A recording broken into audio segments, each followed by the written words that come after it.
Polity के MCQ के जो पिछले सेट में हम 100 क्वेश्चन तक किए थे उसको आप लगातार कर रहे हैं। आज 101 से लेकर के 150 क्वेश्चन तक करेंगे, फिर आगे हम बढ़ाएंगे इसको। चलिए देखिए 101 नंबर क्वेश्चन क्या कह रहा है।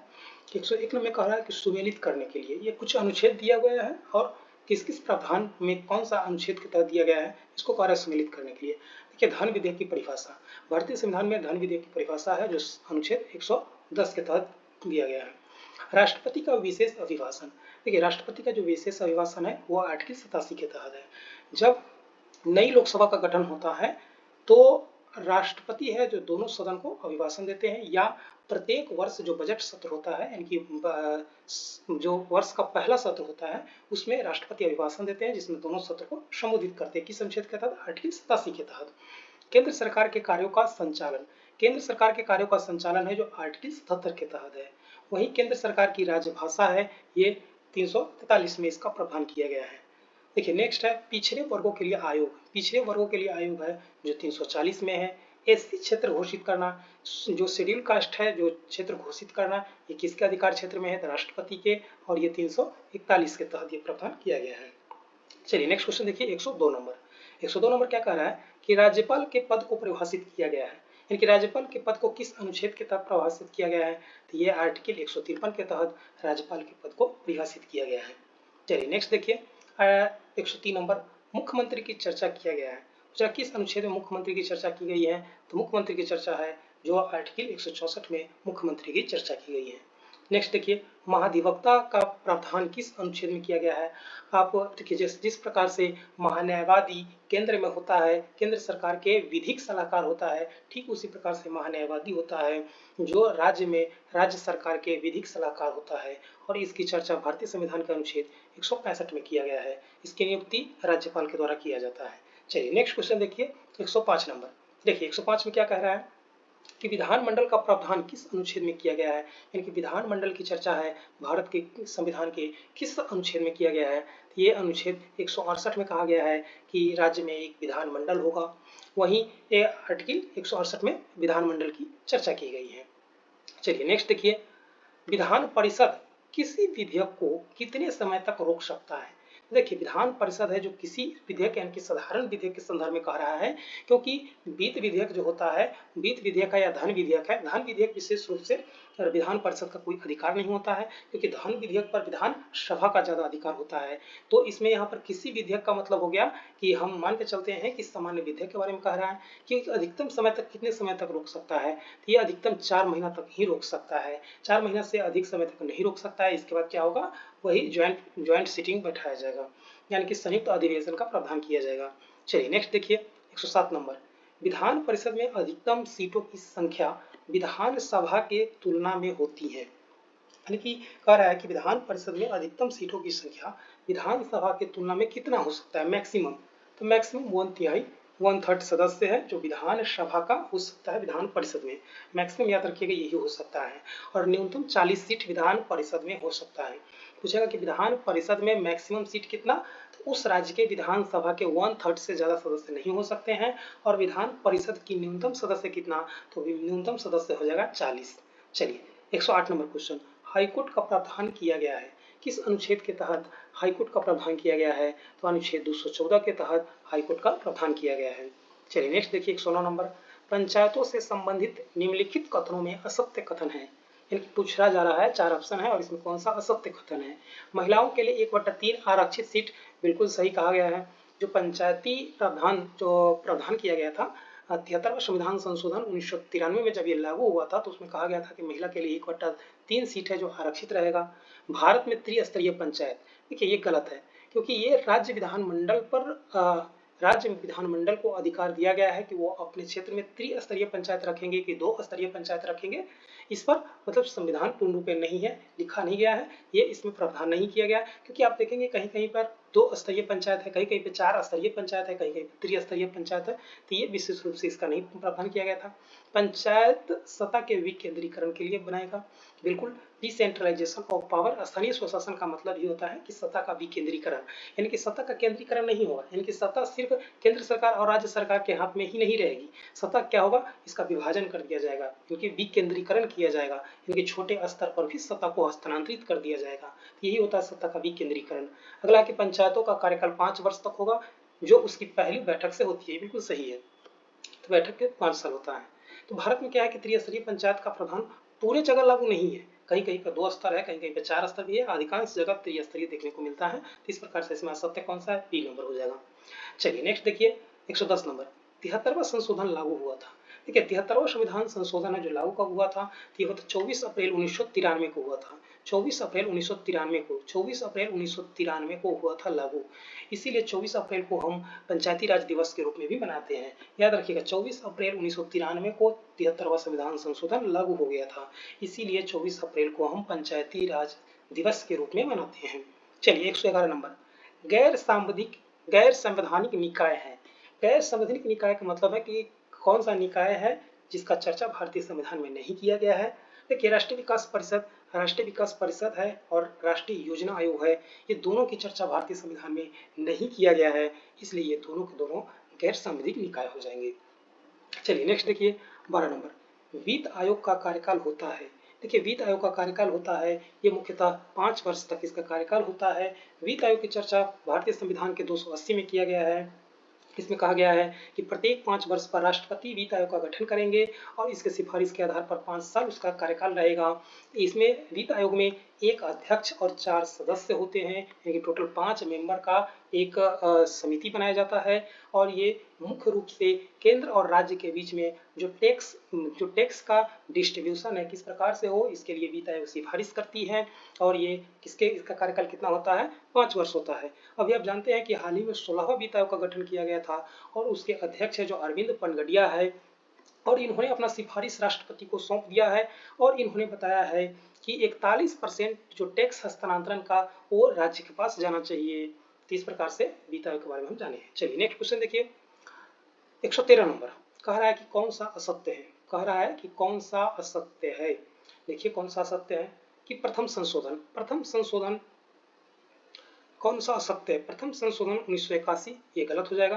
प्रथम संशोधन कब हुआ था, 1951 में हुआ था। आप जानते हैं कि प्रथम संशोधन कब हुआ था, 1951 में हुआ था और उसमें 9वीं अनुसूची जोड़ा गया था और 9वीं अनुसूची में रखे गए विषय पर न्यायालय में चुनौती नहीं दिया जा सकता है। इस प्रकार से प्रथम संविधान संशोधन जो 1951 में हुआ था। 36वां संविधान संशोधन, सिक्किम को पूर्ण राज्य का दर्जा, बिल्कुल सही है, सिक्किम को पूर्ण राज्य का दर्जा 36वां संविधान संशोधन 1975 में हुआ था और सिक्किम को पूर्ण राज्य का दर्जा दिया गया था। नेक्स्ट है 42वां संशोधन, 42वां संविधान संशोधन को लघु संविधान संशोधन भी कहा जाता है। ये बिल्कुल सही है क्योंकि संविधान के बहुत सारे प्रावधान को इसमें चेंज कर दिया गया था, इसीलिए इसे लघु संविधान भी कहा जाता है। 44वां संविधान संशोधन, इसमें संपत्ति के अधिकार को समापन कर दिया गया था, ये भी बिल्कुल सही है।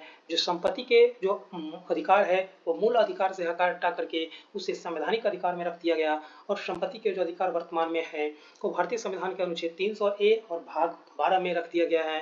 लेकिन प्रारंभ जब संविधान हुआ था तो जो संपत्ति का अधिकार है वो मूल अधिकार हुआ करता था, लेकिन वर्तमान में क्या है, ये एक संवैधानिक अधिकार हो गया है, मूल अधिकार अब नहीं रह गया है। तो किस अधिकार से नहीं रह गया मूल अधिकार, तो 44वां संविधान संशोधन से संपत्ति का अधिकार को मूल अधिकार से समाप्त करके इसे एक विधिक अधिकार या संवैधानिक अधिकार के रूप में आर्टिकल 300A में रख दिया गया है और इसे भाग 12 में वर्तमान में रख दिया गया है। चलिए नेक्स्ट है 52वां संविधान संशोधन। देखिए 52वां संविधान संशोधन है जो दल बदल का प्रावधान करता है और 10वीं अनुसूची इसके तहत जोड़ा गया था। 61वां संविधान संशोधन, मताधिकार की आयु 18 वर्ष। देखिए 61वां संविधान संशोधन के तहत 21 वर्ष से जो पहले मताधिकार की आयु थी यानी कि वोट देने का अधिकार न्यूनतम 21 वर्ष थी, उसको घटा करके 18 वर्ष कर दिया गया था और ये राजीव गांधी सरकार के द्वारा किया गया था। 73वां संशोधन, ये पंचायत का प्रावधान किया गया था और अनुसूची 11 संविधान में जोड़ा गया था। 74वां संशोधन, ये नगर पालिका था नगरपालिका का प्रावधान किया गया और 12वीं अनुसूची संविधान में जोड़ा गया था। 84वां संविधान संशोधन है जो संसद में सीटों की संख्या से है, ये बिल्कुल सही है। कहा गया था कि 2026 तक जो संसद में सीटों की संख्या है वो 1971 के जनगणना के आधार पर जो जैसे है वैसे ही रहेगा। तो जो अब जनगणना होगी और अब डिलिमिटेशन होगा, इनकी परिसीमन होगा, उसके बाद लोकसभा और राज्यसभा का सीट बढ़ाया जाएगा।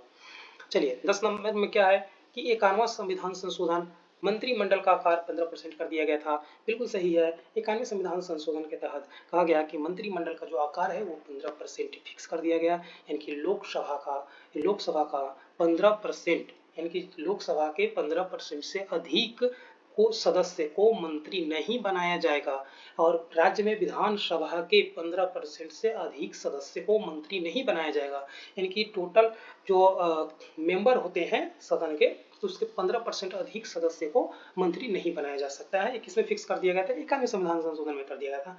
पहले क्या होता था कि गठबंधन की सरकार होने की वजह से बहुत सारे लोग को मंत्री बना दिया जाता था खुश करने के लिए, तो इसी चीज को रोकने के लिए फिक्स कर दिया गया कि टोटल सदन का मेंबर के 15% से अधिक सदस्य मंत्री नहीं बन सकते हैं। आइए 11 में क्या कह रहा है कि 122वां संशोधन विधेयक, 122वां संशोधन विधेयक है जो जीएसटी से था। विधेयक यहाँ पर कह रहा है, ध्यान रखेंगे विधेयक और अधिनियम में अंतर होता है। विधेयक का मतलब होता है कि जब सदन में कोई भी संशोधन से संबंधित प्रस्ताव लाया जाता है तो उसे विधेयक कहा जाता है और दोनों सदन से पास होकर जब राष्ट्रपति उस पर अपना सिग्नेचर कर देते हैं, राष्ट्रपति हस्ताक्षर कर देते हैं, राष्ट्रपति अपना अप्रूवल दे देते हैं, तब उसे अधिनियम कहा जाता है। तो अधिनियम और विधेयक में अंतर होता है। विधेयक का मतलब है कि अभी दोनों सदन से पास नहीं हुआ है, राष्ट्रपति साइन नहीं किए, कानून नहीं बना है, तब तक वो विधेयक कहलाता है। जब कानून बन जाती है यानी कि दोनों सदन से पास हो जाते हैं, राष्ट्रपति उस पर अपना सहमति दे देते हैं, तब वो क्या होते हैं? अधिनियम बन जाते हैं, तब वो कानून बन जाते हैं।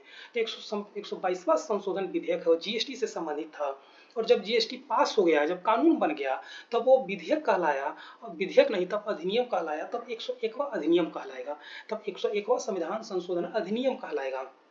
तो जीएसटी का संबंध विधेयक में पूछेगा तो 122वां और अधिनियम में पूछेगा तो 101वां क्रम का अधिनियम था। तो इस प्रकार से जीएसटी हो जाएगा 122वां संविधान संशोधन विधेयक, बिल्कुल सही है।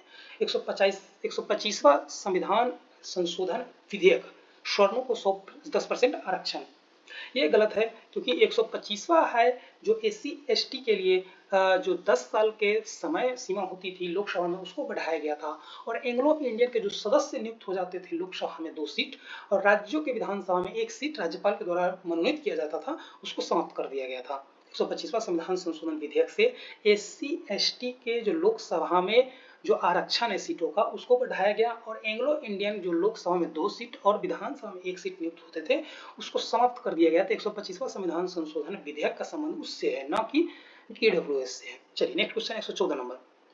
114 नंबर क्वेश्चन क्या कर रहा है कि वित्तीय आपातकाल का प्रावधान अब तक कितनी बार लगाया गया है?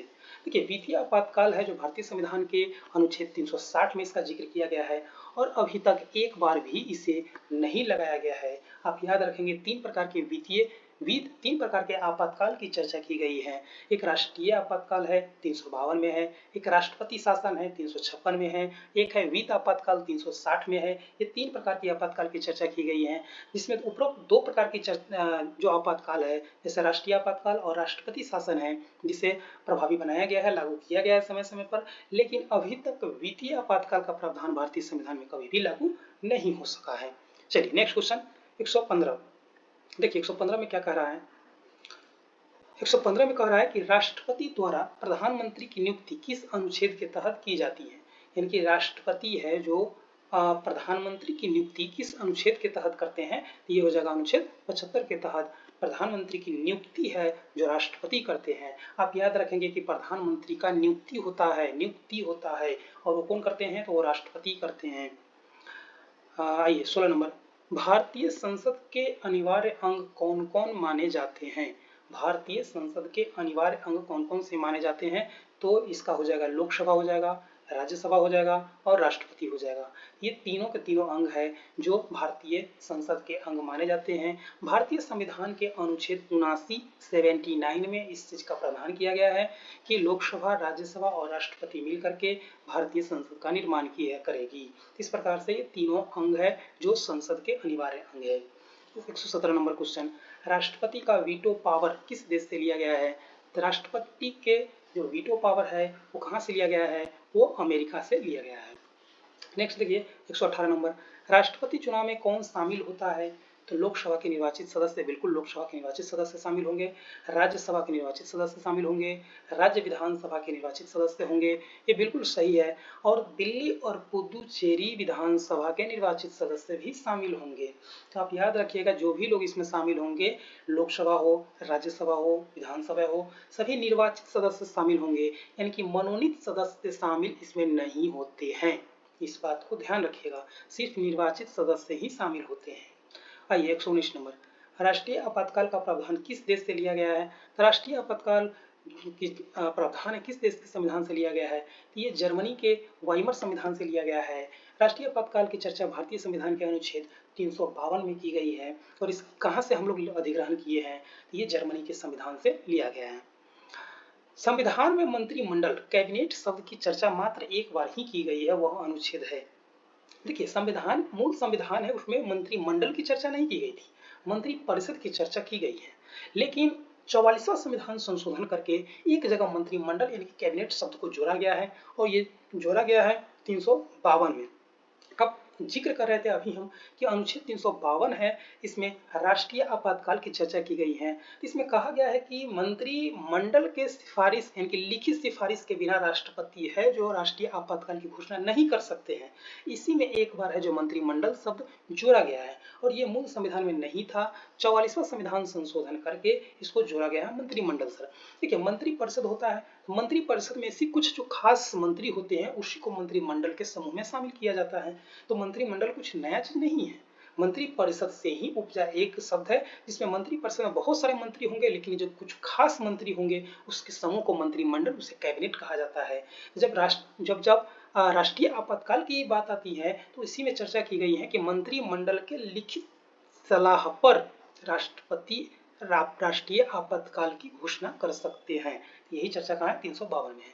चलिए नेक्स्ट देखिए, पूर्व प्रधानमंत्री स्वर्गीय वीपी सिंह हमेशा किस अनुच्छेद का लागू करने की मांग करते थे। तो देखिए वीपी सिंह है, इनको हमेशा ऐसी इच्छा था कि यूसीसी कानून है उसको लागू कर दिया जाए। तो ये हर समय इस चीज़ का हिमायती रहे हैं। और यूसीसी की चर्चा किस अनुच्छेद में है, ये अनुच्छेद 44 में है। इसमें समान नागरिक कानून की जो चर्चा है वो आर्टिकल 44 में है। इसीलिए जो वीपी सिंह है हमेशा इस अनुच्छेद की लागू करने की मांग है जो करते रहे हैं। वो अनुच्छेद 44 डीपीएसपी में समान नागरिक संहिता की चर्चा की गई है। चलिए आइए 122 नंबर, भारतीय न्यायिक व्यवस्था में सर्वोच्च पद किसमें निहित होता है।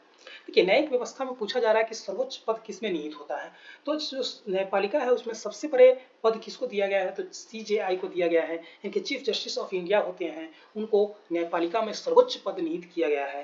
ये कौन हो जाएंगे, ये मुख्य न्यायाधीश हो जाएंगे, इनकी CJI chief justice of India. Bharat के वर्तमान मुख्य न्यायाधीश कौन है, वर्तमान मुख्य न्यायाधीश कौन है, तो ये जस्टिस सूर्यकांत सर है जो वर्तमान मुख्य न्यायाधीश है। आइए 124 नंबर, राज्यपाल अपने पद पर कितने समय तक रह सकते हैं। देखिए राज्यपाल का समय, जो अपने पद का समय है वो राष्ट्रपति के पद पर शांत दिया गया है। आर्टिकल जब 156 आप पढ़िएगा, आर्टिकल 156 में राष्ट्रपति के कार्यकाल 5 वर्ष दिया गया है। वहीं 56(2) में कहा गया है कि राज्यपाल है, राज्यपाल के कार्यकाल की चर्चा 156 में की गई है, लेकिन उसी में कहा गया है कि राज्यपाल है जो राष्ट्रपति के प्रसाद पर्यंत अपना पद धारण करेंगे। इस प्रकार से इसका आंसर हो जाएगा टी नंबर, राष्ट्रपति के प्रसाद पर्यंत। आइए नेक्स्ट क्वेश्चन है, राज्यपाल पद के लिए न्यूनतम उम्र सीमा कितनी है। राज्यपाल पद के लिए न्यूनतम उम्र सीमा कितनी है, तो 35 वर्ष है। वहीं 25 वर्ष जब आप लोकसभा का सदस्य या विधानसभा का सदस्य बनना चाहते हैं तो न्यूनतम उम्र 25 वर्ष होनी चाहिए। जब आप राज्यसभा का या राज्य विधान परिषद का सदस्य बनना चाहते हैं आपकी न्यूनतम आयु 30 वर्ष होनी चाहिए।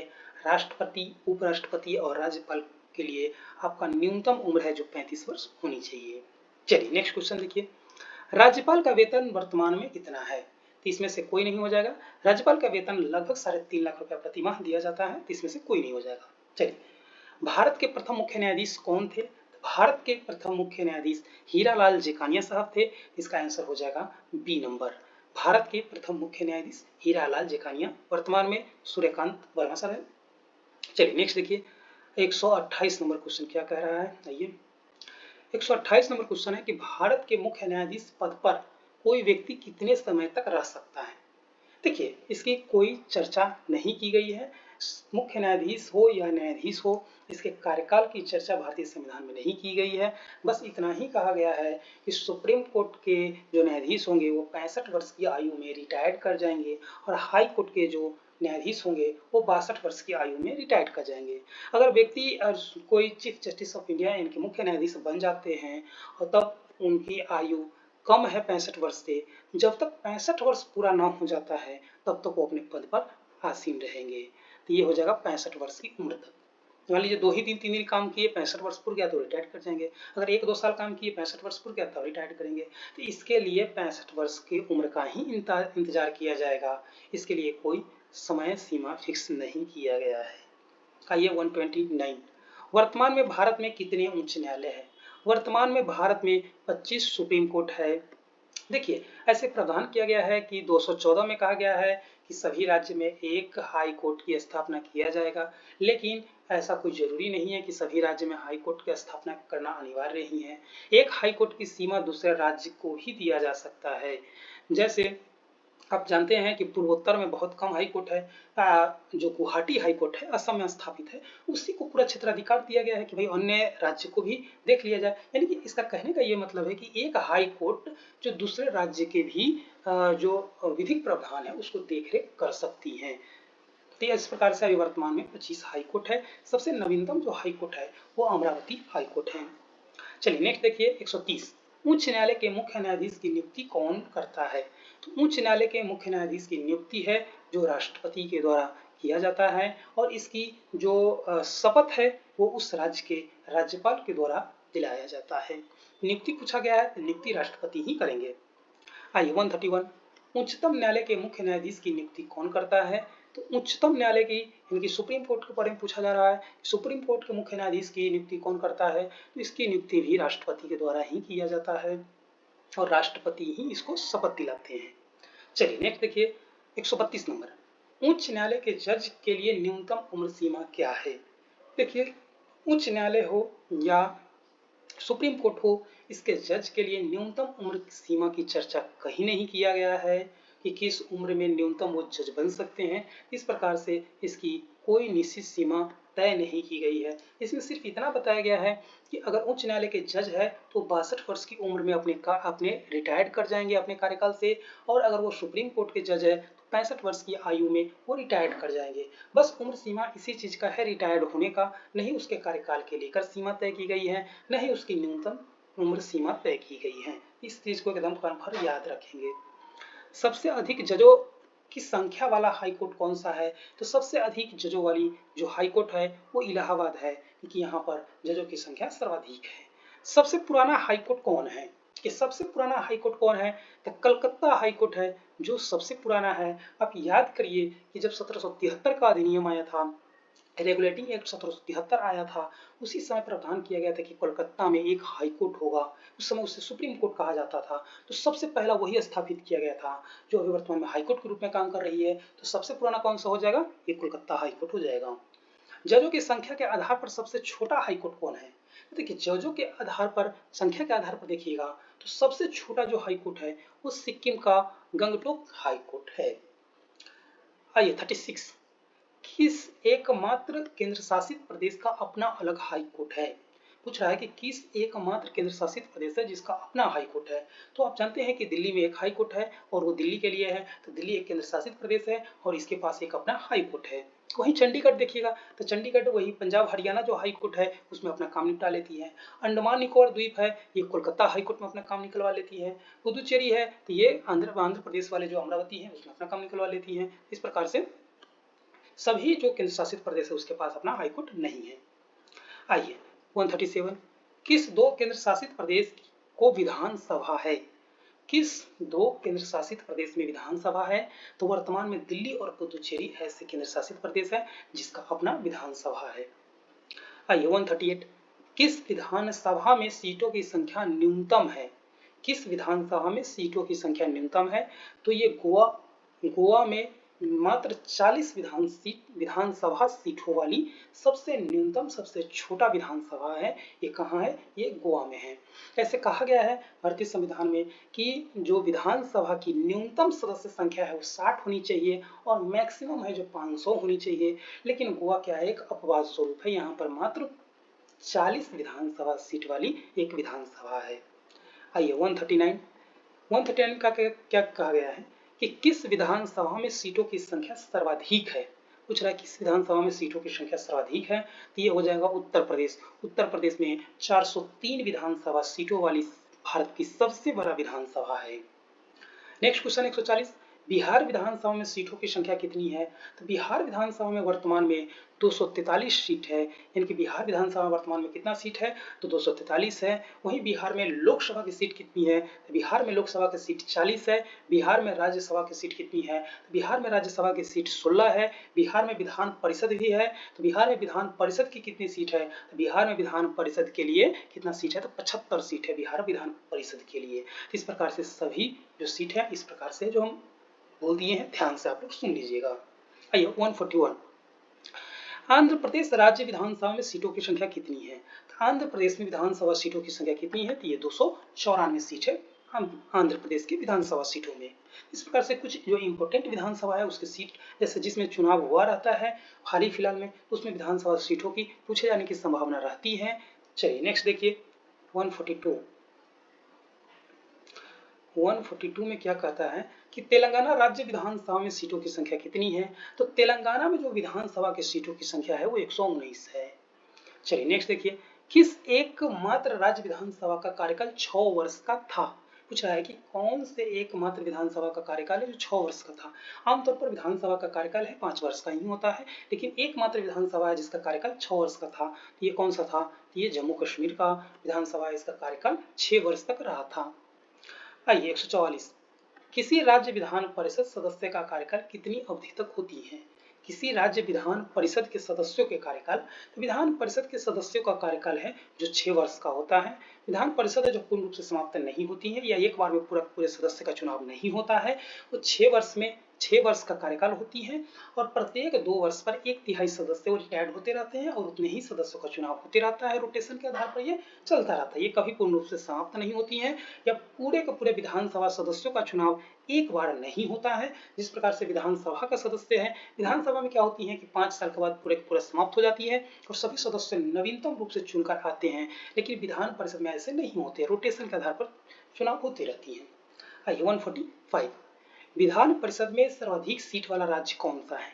तब विधान परिषद में सर्वाधिक सीट है जो किसका है? ये उत्तर प्रदेश का है, यहाँ पर 100 सीट है विधान परिषद में। चलिए नेक्स्ट देखिए, विधान परिषद सदस्य की न्यूनतम आयु क्या होनी चाहिए? तो विधान परिषद के लिए जो न्यूनतम सदस्य उम्र है कितनी होनी चाहिए? तो वो 30 वर्ष होनी चाहिए। वही राज्यसभा के लिए भी 30 वर्ष, विधान परिषद के लिए भी 30 वर्ष।